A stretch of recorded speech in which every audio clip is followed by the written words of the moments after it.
You come to me with a desire to be free, yet you carry within you a fear you cannot quite name, a trembling that comes from standing too close to the unknown. You have heard whispers of shadow work, of this descent into the hidden caverns of the psyche, and you wonder whether it is safe, whether it is wise to step into the dark corridors where the eyes of forgotten gods still gleam. I will not lie to you, because truth in these matters is more dangerous than deception. Shadow work is perilous. It is not a harmless game of affirmations and candlelight. It is a confrontation with forces that can shatter the fragile image you have built of yourself. And yet, my friend, it is the only way to become truly free. You must understand the nature of the shadow. The shadow is not a metaphor only. It is a living presence in you, a second life that walks beside you unseen. It is all that you did not allow yourself to be, all that you banished in order to survive the expectations of family, society, and religion. The child in you, in order to receive love, pushed entire kingdoms of instinct into the abyss. Your aggression, your lust, your hunger for power, your desire for solitude, your mystical visions that no one would understand, all these you cast away to become what you thought was acceptable. The shadow is the graveyard of your unlived life. But graves do not keep their silence forever. They whisper in your dreams. They project themselves into the people you despise. They sabotage your most sacred relationships. What you refuse to face within will rise against you from without. When you first turn toward the shadow, you will feel a kind of vertigo. It is like staring into a mirror that not only reflects your face, but distorts it, exaggerates its features, multiplies its eyes, and smiles when you are trying to remain solemn.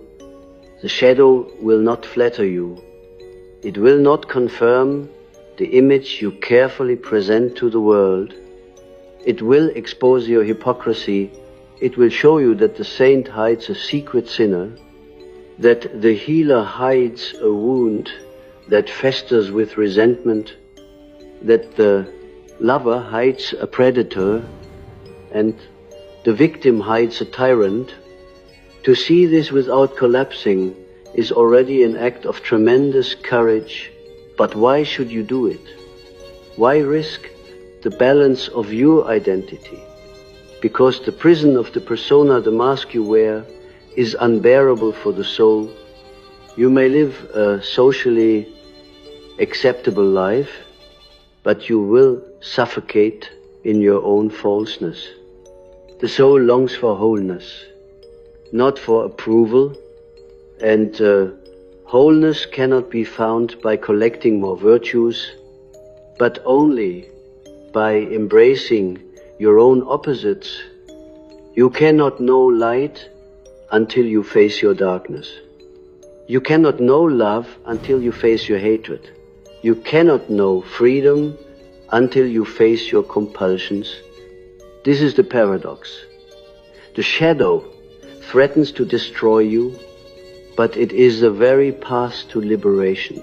Let me tell you about a dream, one that a patient brought to me many years ago. She dreamed she was descending a spiral staircase into a cellar where a beast with golden eyes waited. The staircase was narrow, the walls damp, and with each step she took, she felt the weight of centuries pressing upon her. When she reached the cellar, the beast spoke. I am what you have always been, but never dared to name. She awoke in terror. trembling, unable to speak of it for days. But in the weeks that followed, she began to discover a ferocity in herself. She had long denied the fire of instinct that allowed her to end a toxic relationship, to claim her independence, to create art that burned with vitality. The beast in the cellar had frightened her, yes, but it had also given her back her life. This is what shadow work does. It awakens what was buried. It releases the gold imprisoned in the darkness. But be warned, not all who descend return unscathed. Some lose themselves in fascination with their own darkness. Intoxicated by the forbidden, they mistake indulgence for integration. They glorify the monstrous instead of bringing it into harmony with the human. This is why discipline, humility, and the guidance of symbols are necessary. You must not become possessed by the shadow. To integrate the shadow is not to unleash it recklessly upon the world, but to recognize its voice, to give it a seat at the table of your inner parliament, to learn from its energy without allowing it to dominate the whole.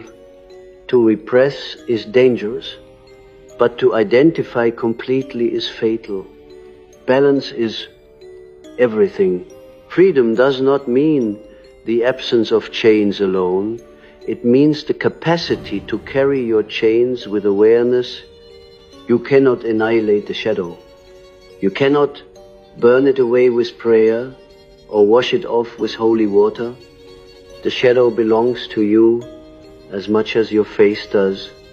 To become free is to make peace with your own duality, to walk through the world with both hands open, knowing one holds the light and the other the darkness, and that both are necessary for the wholeness of being.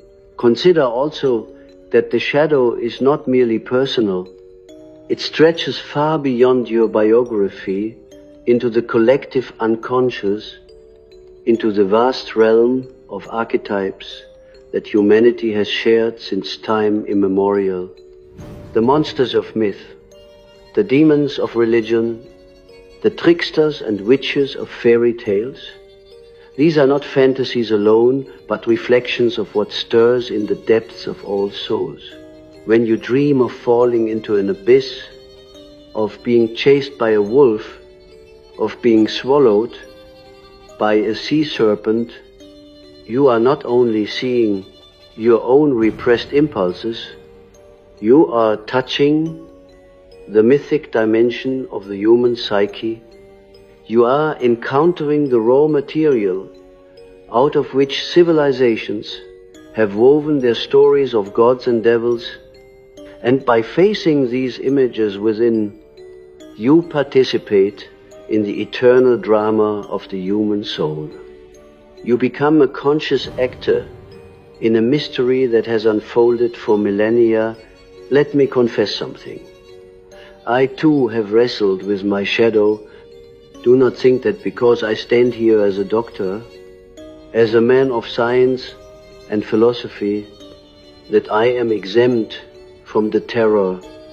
I have sat in my study at midnight, trembling before the visions that poured from my unconscious, wondering if I had gone mad. I heard voices. I saw figures. I argued with them as if they were real. Perhaps they were real, for what is reality if not the encounter between inner and outer worlds? My shadow appeared not as a single beast, but as a legion of figures, wise, cruel, seductive, mocking, and I understood then that to do this work is to risk everything, even one's sanity. But to refuse it is to live half a life, to die without ever meeting oneself. I chose the danger, and I tell you now, if you are brave enough, You must choose it too. You may ask, how do I begin? The first step is honesty. Brutal, unsparing honesty. Watch your projections. The people who irritate you, who fascinate you, who provoke you with an intensity that seems disproportionate. These are your teachers. They are mirrors of your shadow. The liar you condemn may reflect your own hidden deceit.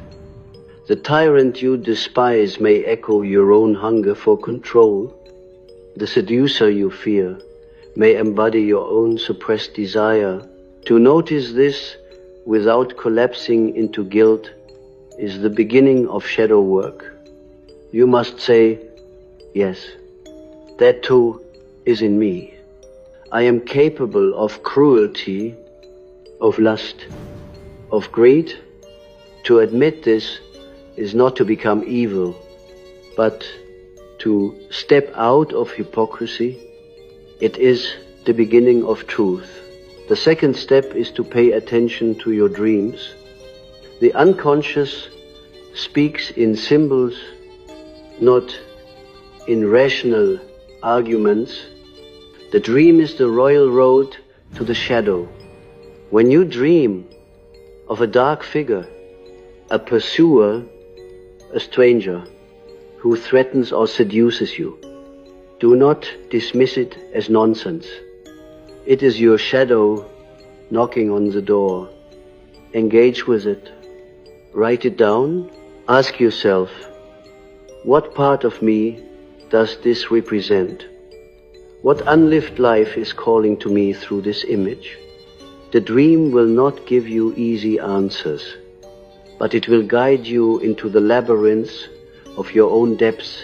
And the third step is ritual. This does not mean merely religious ritual, though that may help. I mean the creation of symbolic acts that mark your encounter with the shadow. Art, writing, movement, meditation, all these can become vessels through which the shadow is acknowledged and expressed. When you paint the beast you dreamed of, when you write the dialogue you had with a stranger in the night, when you dance the anger you usually repress, you are giving form to the formless. You are preventing possession by creating relationship. You are saying to the shadow, I see you, I hear you, I will not deny you. And in this acknowledgement, you rob it of its destructive secrecy. But remember, each step forward is a risk. The shadow will resist being brought into the light. It will trick you, seduce you, terrify you. It may even whisper that you are wasting your time, that freedom is impossible, that you should return to the comfort of conformity. That voice, too, is part of the work. You must learn to discern the lies of the shadow from its truth. For the shadow is not only destructive, it is also creative. It holds the very energy you need to live fully. The instinct you repress as dangerous may be the source of your greatest art. The rage you hide may be the energy you need to protect what you love. The lust you deny may be the vitality that animates your creativity. The very things you fear may be the keys to your liberation. So do not approach this path lightly. Do not rush into it, thinking it will bring only healing and bliss. Shadow work is crucifixion before resurrection. It is descent before ascent. It is the tearing apart of illusions before the birth of truth. But if you endure, if you hold fast, if you walk into the darkness with humility and courage, you will find something beyond your imagination. You will find yourself, you will find freedom, And there is no greater gift. When you hear me speak of danger, you may feel a chill, as though I were exaggerating the path. But I tell you, this is no exaggeration. The unconscious is not a polite guest house where your hidden parts sit quietly waiting for tea. It is a wilderness filled with beasts, angels, tricksters, serpents, and forgotten children crying in the dark.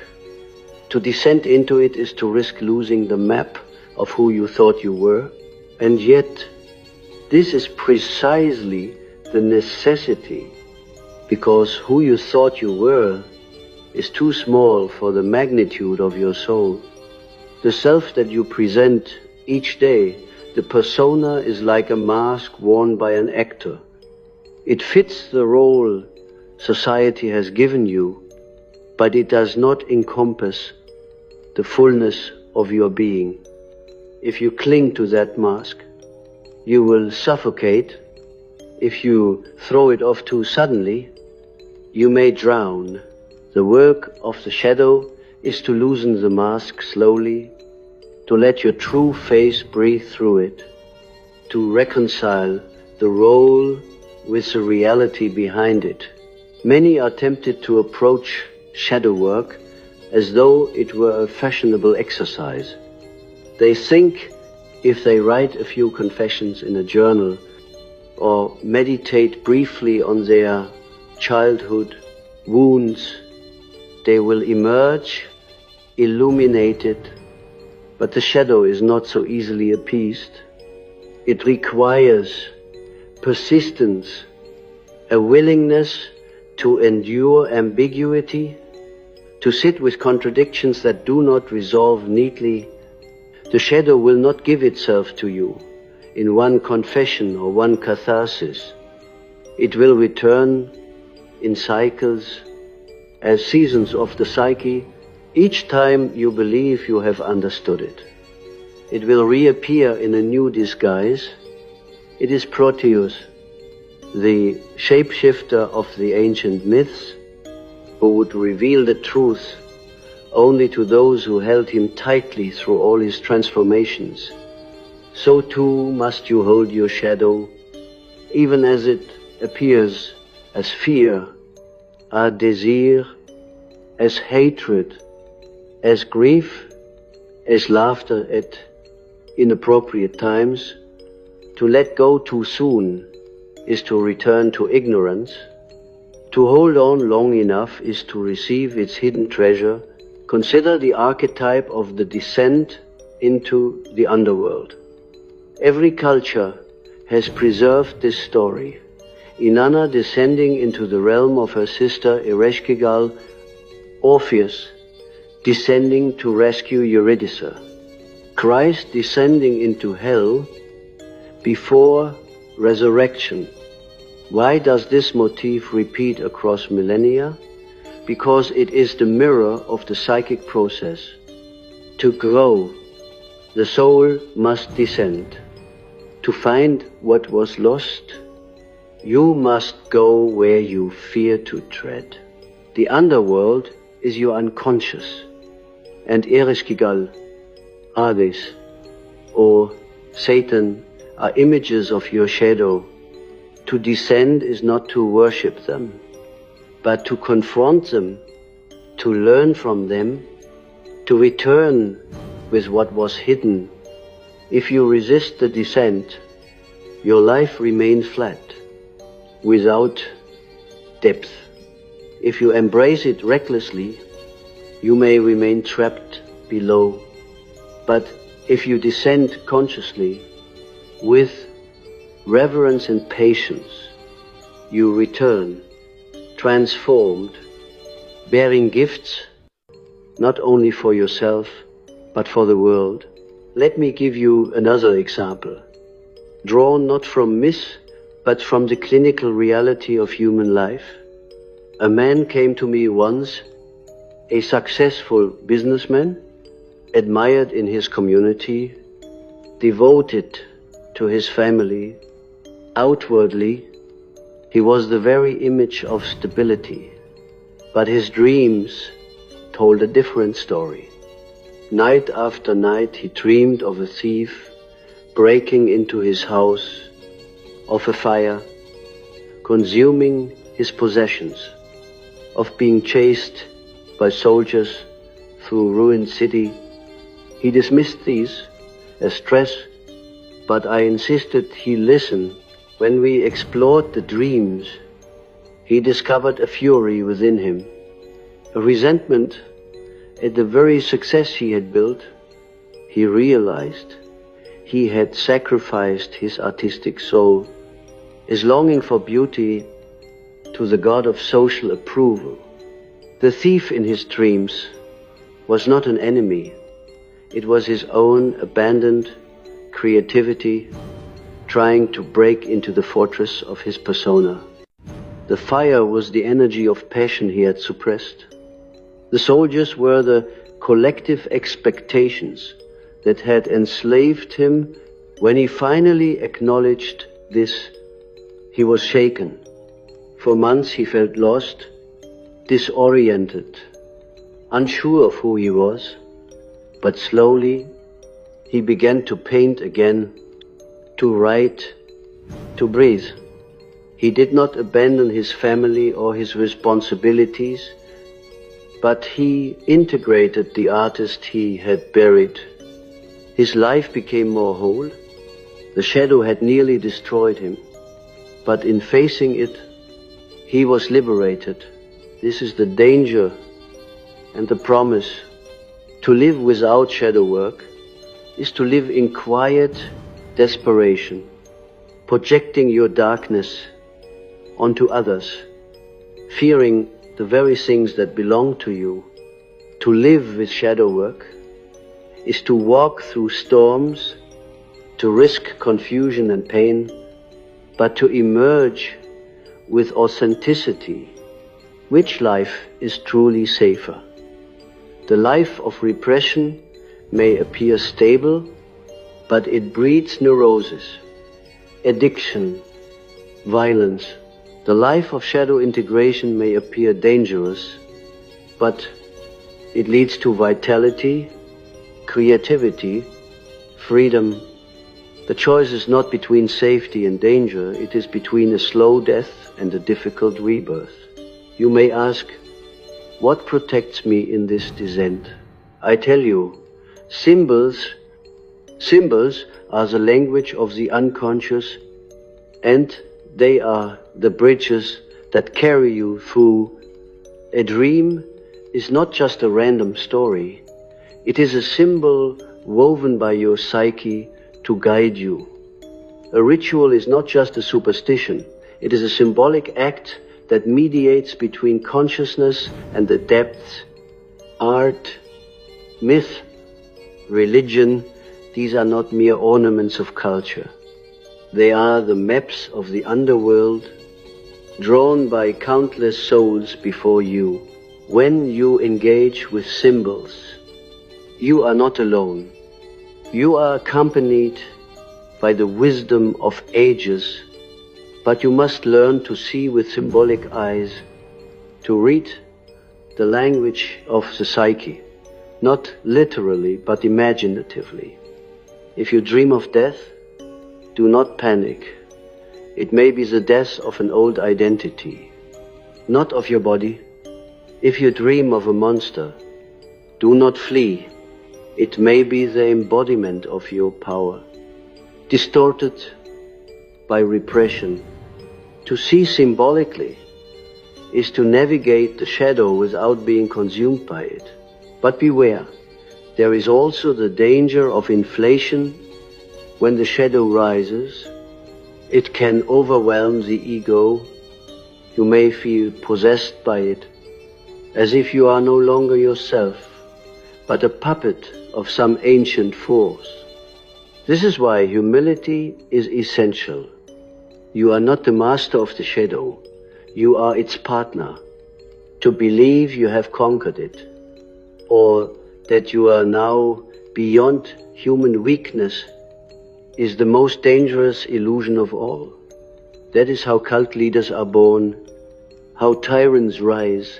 They are people possessed by their own shadow, believing themselves to be gods. Do not fall into this trap. Always remember, you are human, finite, fallible. The shadow does not disappear. Integration is not final. It is a lifelong dialogue, a continual balancing. Each day brings a new encounter, a new temptation to repress or to inflate. The work is never finished. And that is its beauty. It keeps you alive, awake, vigilant. Let me share with you one more vision from my own depths, for I wish you to understand this not as theory, but as lived reality. In my red book, I recorded an encounter with a figure I called Philemon, a wise old man with wings of a kingfisher. He came to me in visions, teaching me truths I could not have invented consciously. One day, he said to me, "Your shadow is not merely what is evil, it is also what is unlived, what is waiting." This struck me with great force. We often imagine the shadow as a garbage heap of shameful impulses. But it is more. It is also the treasure chest of potential you refuse to open. The musician who became an accountant, the healer who became a soldier, the mystic who became a cynic, all their unlived possibilities lie in the shadow. To integrate the shadow is not only to face your darkness, but to reclaim your light. It is to become whole, to live the life you were meant to live, not the life you were pressured into. That is why it is the only path to freedom, for freedom is not the absence of chains, it is the fullness of being.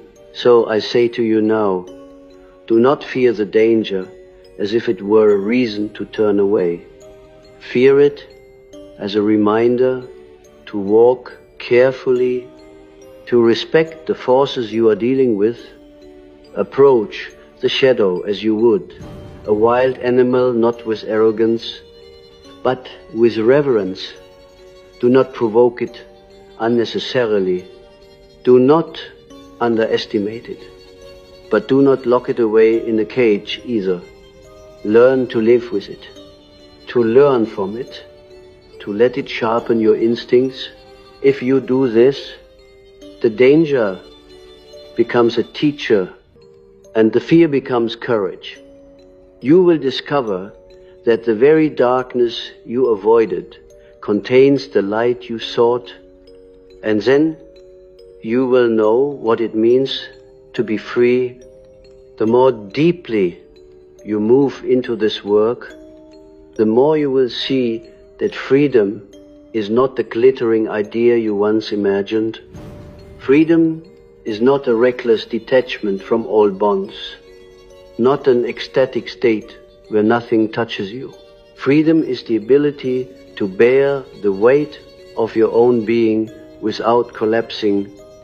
And to bear this weight, you must know what lies in your shadow, for it is heavy with everything you avoided, everything you condemned, everything you were too afraid to embrace without facing it. Your so-called freedom will be nothing more than another mask, another evasion. With it, freedom becomes authenticity, a rootedness in yourself so profound that no external chain can enslave you. Let me speak of projections again, for they are the most common doorway to the shadow. You imagine that you hate another person because of their arrogance or their greed or their deceit. But if you look closely, You will see that your hatred is disproportionate, that it burns hotter than reason allows. This is the sign that the figure before you is wearing a piece of your own soul. You have projected your shadow onto them, and now you battle them as if they carried your fate in their hands. If you withdraw the projection, if you dare to say, "This arrogance I see, this greed I despise, it is also in me," then you reclaim a piece of your shadow. But this is not easy, for the ego resists violently. It does not want to admit such kinship with what it abhors, yet without this admission, you will forever be at war with phantoms, chasing enemies that are nothing more than mirrors. This is why I say shadow work is dangerous. It forces you to see that you are not innocent. You are not the victim alone. You are also the aggressor. You are not pure light. You are also darkness. To bear this truth is to stand naked in the eyes of the soul. Most people cannot bear it. They prefer illusions of goodness, masks of virtue, roles that allow them to avoid responsibility. But these illusions bind you tighter than chains. Only when you accept your complicity with the darkness can you choose differently. Only then does true moral freedom emerge, not from pretending you are pure, but from knowing your capacity for evil and refusing to be ruled by it. You must also understand that the shadow is not merely psychological, it is spiritual. Within it dwell figures that behave as if they had wills of their own, entities that appear in dreams and visions as demons, guides or adversaries, whether you call them archetypes, in spirits, or energies does not matter. Their effect is real. When you deny them, they act autonomously, possessing your thoughts and actions. When you acknowledge them, you create relationship. You may argue with them, negotiate with them, learn from them. This is the essence of integration, not annihilation. But dialogue. You do not destroy the shadow. You learn to live with it as one lives with a difficult but indispensable companion. Think of the ancient alchemists. They spoke of the nigredo, the blackening, the stage in which the substance was dissolved into darkness. They called it putrefaction, a rotting, a death. To the uninitiated, it looked like destruction. But the alchemist knew that without the nigredo, no transformation was possible. Only by enduring the blackening could the gold be born. This is shadow work. The nigredo of the soul. You must allow the old identity to rot, the illusions to decay, the mask to crumble. It will feel like death, but within this death the seeds of new life are hidden. Without passing through the darkness, you will never find the gold. A woman once told me of a dream where she was buried alive in a coffin.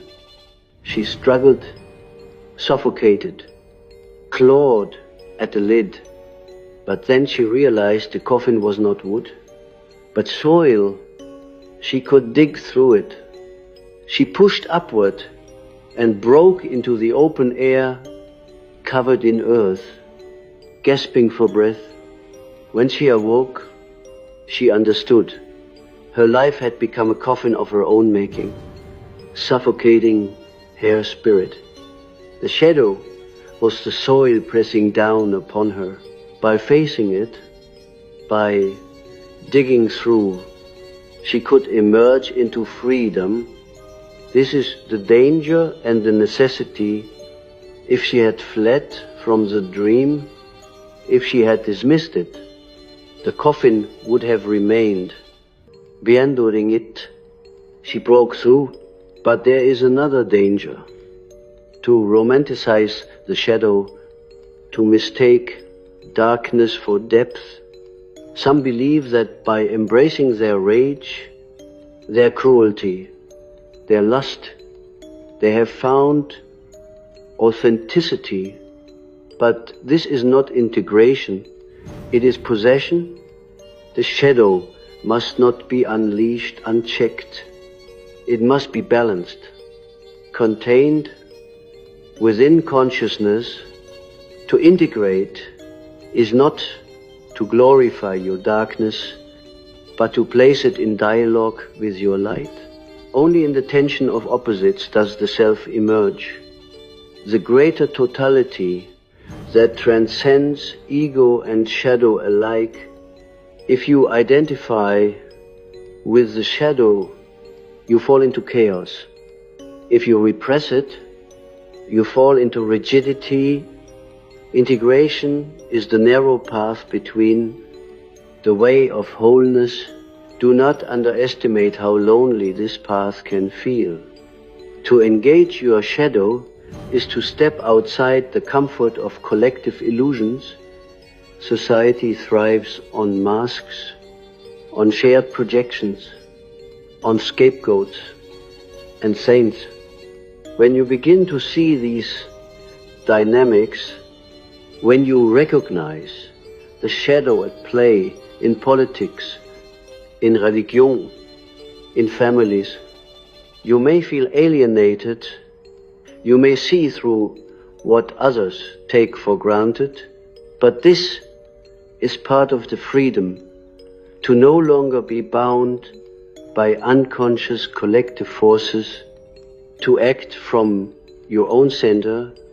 Loneliness is the price of authenticity, but in time it gives way to a deeper belonging, a belonging not to the herd, but to the soul, to the archetypal drama of humanity itself. You may wonder, how do I endure the fear? When the shadow rises, when the dream terrifies, when the projection humiliates, what gives me the strength to continue? I answer you, love, not sentimental love, but a deep reverence for the wholeness of the human being. You must learn to love even the parts of yourself that disgust you. This does not mean indulging them, but embracing them as part of the totality. To love your shadow is to recognize that nothing in you is alien to humanity. You carry within you the murderer and the saint, the fool and the sage, the animal and the angel. To reject any part is to reject your humanity. To love them all is to become whole. And from this wholeness arises compassion, not the false compassion of pleasing others, but the true compassion of seeing yourself in every other, knowing that their shadow is also yours. At times you will fail, you will project, you will repress, you will fall into old patterns. Do not despair. The shadow is patient. It will return again and again until you learn each failure is an initiation, each mistake a lesson. Freedom is not a final state. It is a continual becoming. You will stumble, but each time you rise with greater awareness. In this way, the shadow becomes not your enemy, but your teacher.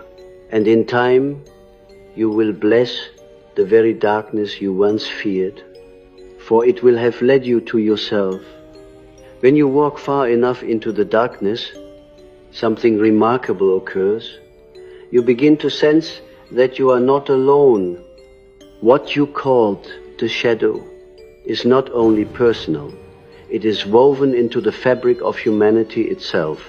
You meet figures that countless others before you have met: the trickster who mocks your pride, the dark mother who smothers and devours, the wise old man who whispers riddles, the child who embodies both innocence and terror. These are not inventions of your fantasy.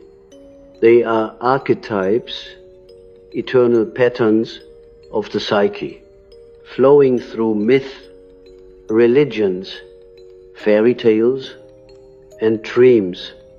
When they rise within you, you are participating in an ancient drama. This realization can terrify you, for it makes your struggles cosmic, but it can also comfort you, for it shows that you are not alone. What you suffer, humanity has suffered. What you confront, countless others have confronted. The shadow is dangerous, yes, but it is also universal, and in that universality lies a hidden companionship. One night, in my own explorations, I dreamed of standing before a great serpent coiled around the roots of a tree. Its eyes burned with an intelligence older than humankind. It hissed, "You fear me because you believe I will devour you. But I am not your death. I am your transformation." I awoke with my heart pounding, but I knew the serpent spoke truth. The shadow appears monstrous, not because it wishes to destroy, but because it wishes to change. Transformation always feels like death to the ego. The ego clings to its stability, its familiar limits, but the serpent coils around you to force you to shed the skin that no longer fits. If you resist, you suffer endlessly. If you surrender, you grow. This is why shadow work is dangerous, because it demands surrender, and yet this is also why it is the only path to freedom. In this descent, you will meet despair. Do not imagine otherwise. You will feel abandoned, confused, broken. You may even fear you are losing your mind. But listen, despair is a teacher. It strips you of illusions. It breaks the shell of pride. It compels you to reach deeper. Without despair, you would remain at the surface of life, clinging to comforts.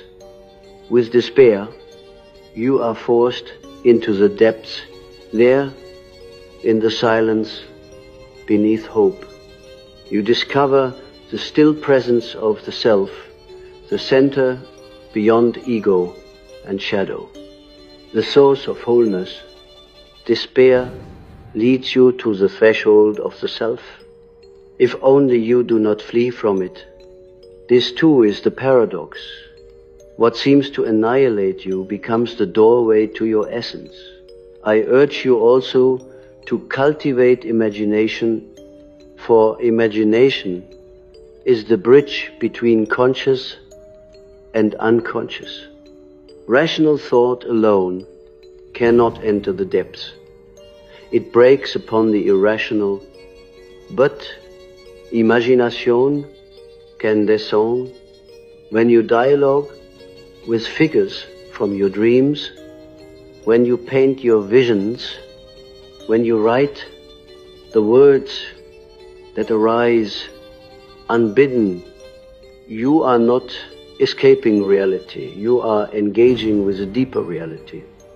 Active imagination is the key to shadow integration.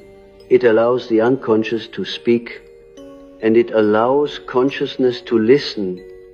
It transforms the dangerous confrontation into a creative relationship. Without imagination, you will be overwhelmed. With it, you can weave meaning from chaos. Some of you may be tempted to ask, is this truly necessary? Can one not live a decent life without facing the shadow? And indeed, Manedo, they remain within the safety of their personas. They project their darkness onto others. They maintain the illusion of virtue, but beneath their surface, neurosis festers, they become rigid, fearful, resentful.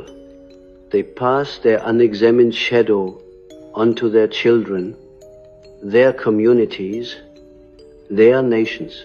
Wars are fought not only with weapons, but with shadows unacknowledged. The violence of the world is the collective shadow made flesh. If you refuse your shadow, you contribute to this violence unconsciously.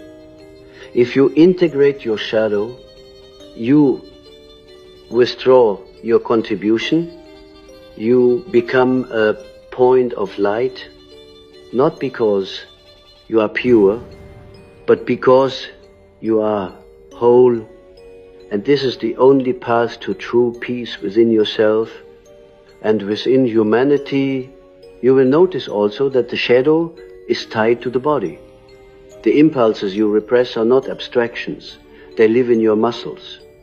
Your breath, your heartbeat, told anew your anger tightens, your yaw stiffens your spine. To deny your sexuality numbs your skin, drains your vitality. To deny your grief weighs upon your lungs, makes each breath shallow. When you integrate the shadow, you do not only liberate your mind, you liberate your body. Energy flows where it was blocked. Breath deepens, movement becomes alive. The animal within rejoices, no longer chained. You feel more embodied, more rooted, more alive. This is not mystical fancy, it is the natural result of wholeness. To be free is to be fully in your body, not imprisoned in your head, and yet integration is not final. Do not believe that one heroic descent will solve everything. The shadow grows with you. Each new stage of life creates new repressions, new unlived potentials, new dangers. The work is never complete. It is a spiral, returning again and again to deeper layers. Each cycle is dangerous, but each cycle brings more freedom. This is why I call it the individuation process, the gradual unfolding of the self through the continual integration of opposites. It is the work of a lifetime, and it ends only in death. But what a gift to die, having truly lived, having truly met yourself, having truly become whole. If you ask me for certainty, I cannot give it. I cannot promise you will not be broken. I cannot promise you will not suffer. But I can promise this: if you undertake shadow work with sincerity, with humility, with patience, you will not waste your life. You will not die a stranger to yourself. You will taste the freedom of authenticity, the joy of wholeness, the mystery of the self. You will walk through the world not as a mask, but as a living soul, and though the danger will never leave you, neither will the meaning, for what greater meaning can there be than to become who you are? So I leave you with this invitation. Descend. Do not flee the darkness that calls you. Do not deny the figures that haunt your dreams. Do not despise the people who mirror your rejected self. Turn toward them. Listen. Engage. Create. Suffer the danger. Endure the confusion. Embrace the paradox. For beyond it lies the freedom you crave. The freedom not of escape, but of presence, not of innocence, but of wholeness. Shadow work is dangerous, yes, but it is the only way to become free